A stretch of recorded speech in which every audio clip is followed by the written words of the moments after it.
Crispy chana masala எப்படி செய்யறதுன்னு பார்க்கலாங்க. இது ஒரு ஈவினிங் ஸ்நாக்ஸு. ரொம்ப நல்லா இருக்கும் இது சாப்பிட்றதுக்கு. சன்னா 250 கிராம் எடுத்து 5 மணி நேரம் ஊற வச்சு குக்கரில் வச்சுட்டேங்க. 3 விசில் வந்ததும் ஆஃப் பண்ணிவிடுங்க. அதுக்கு மேலே வேண்டாம். நல்லா தண்ணியை வடித்து ஒரு பாத்திரத்தில் எடுத்துக்கோங்க. கொஞ்சம் கூட தண்ணியே இருக்கக்கூடாது.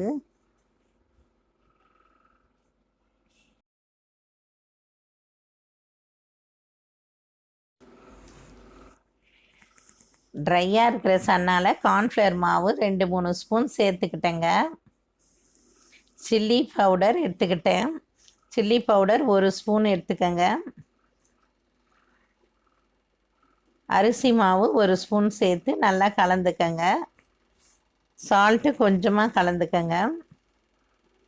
நல்லா ஒரு கடாயை எண்ணெயை காய வச்சுடுங்க.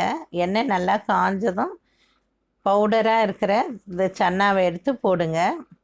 எண்ணெயெல்லாம் பவுடராக இருக்கும், வடிகட்டி எடுத்துக்கலாம். நல்லா பொரியுது பாருங்கள். ஏற்கனவே வேக வச்ச சன்னான்றதால சீக்கிரமே பொரிஞ்சிடும். நல்லா கிறிஸ்பியாக ஆயிடுச்சு பாருங்கள். ரொம்ப டேஸ்ட்டாக இருக்கும் இது. சில்லி பவுடர் ஒரு 1/4 ஸ்பூன் சேர்த்துக்கங்க லைட்டாக. சால்ட்டும் ஒரு 1/4 ஸ்பூன் சேர்த்துக்கிட்டேங்க. நல்லா கலந்துக்கங்க. நல்லா காரமாக நல்லா இருக்கும் இது. ஈவினிங் ஸ்நாக்ஸாக இதை எடுத்துக்கலாம். டீ டைமில் காஃபி டைமில் இது எடுத்துக்கலாங்க.